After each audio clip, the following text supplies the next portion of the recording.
matahari bersinar, ku gendong tas merahku di pundak. Selamat pagi semua, ku nantikan dirimu di depan kelas. Pertemuan sebelumnya kita sudah membahas tentang organ dan kita juga sudah mengetahui organ-organ yang ada pada tubuh manusia, hewan, dan juga tumbuhan. Lantas, apakah organ-organ itu dapat bekerja secara maksimal jika hanya sendiri-sendiri? Tentu saja tidak. Organ-organ tersebut akan berkumpul dan bekerja sama untuk menjalankan sebuah sistem yang ada pada tubuh. Silahkan menyimak pembelajaran sampai selesai. Siapkan buku pelajaran dan siapkan alat tulis dan tetap semangat untuk mengikuti pembelajaran hari ini. Selanjutnya ada sistem pencernaan, sistem gerak, dan juga sistem peredaran darah. Sama seperti sebelumnya, sistem pernafasan.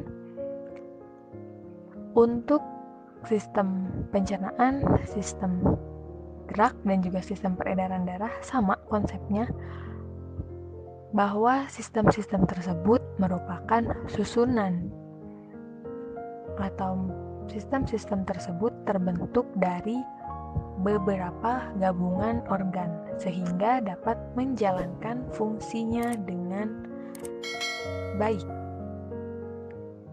Bisa dilihat di gambar untuk organ pencernaan. Di sana kan gabungan dari beberapa organ.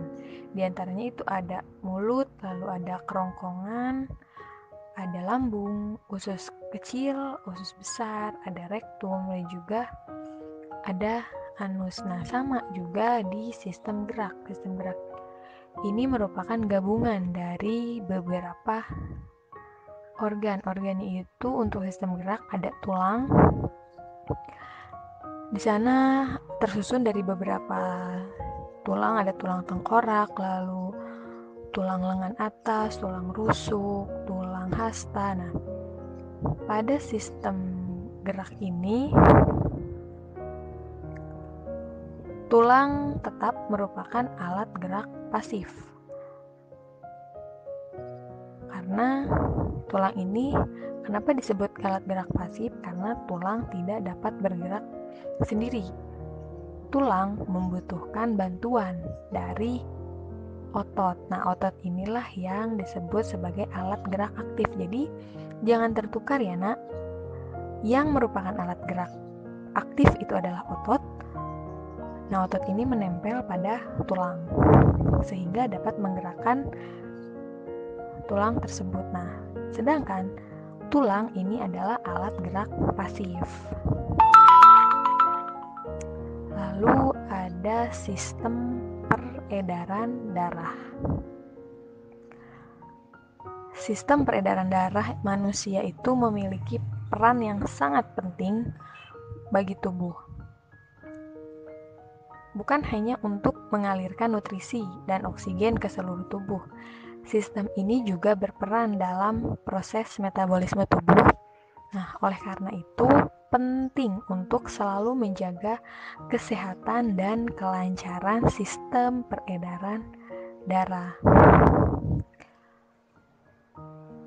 Sistem peredaran darah ini memiliki tugas utama, yaitu untuk mengedarkan oksigen dan nutrisi ke seluruh sel dan jaringan tubuh. Selain itu, sistem peredaran darah ini juga memiliki fungsi lain, yaitu dapat mengeluarkan sisa proses metabolisme berupa karbon dioksida melalui paru-paru, lalu menyalurkan hormon ke seluruh tubuh, menjaga suhu tubuh tetap stabil, mempertahankan kinerja dan fungsi berbagai sistem organ di dalam tubuh, dan juga mendukung proses pemulihan luka.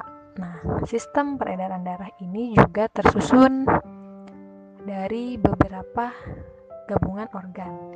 Jadi tetap sama konsepnya, yaitu bahwa sistem organ adalah susunan dari beberapa organ.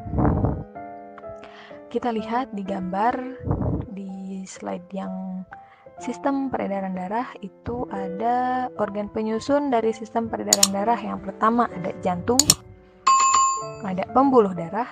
Nah, pembuluh darah ini terbagi menjadi dua, ada arteri dan juga pembuluh darah vena. Lalu ada sel darah,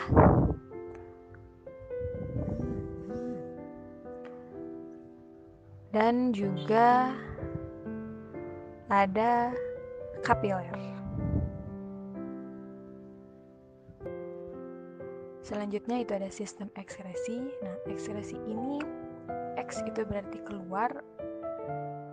Jadi ekskresi itu adalah proses atau sistem untuk mengeluarkan zat-zat sisa dari metabolisme tubuh.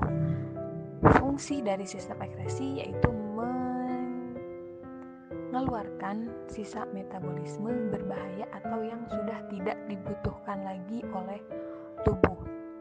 Jika tidak segera dikeluarkan, maka akan membahayakan kondisi tubuh. Nah, organ-organ penyusun pada sistem ekskresi itu tidak sendiri, melainkan gabungan dari beberapa organ, yaitu organ kulit, ginjal, paru-paru, dan hati.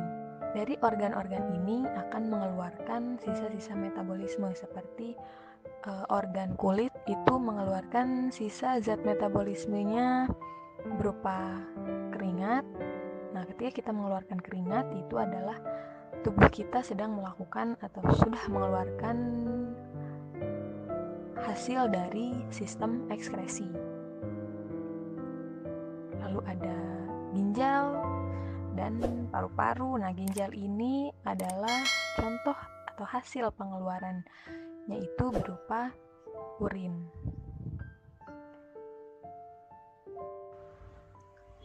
Sistem yang terakhir itu ada sistem reproduksi. Reproduksi ini berarti proses untuk perkembangbiakan untuk menjaga atau melestarikan keturunan. Sistem reproduksi ini terdiri dari beberapa organ, yaitu ada ovarium, serviks, lalu vagina, oviduct, endometrium, badan uterus,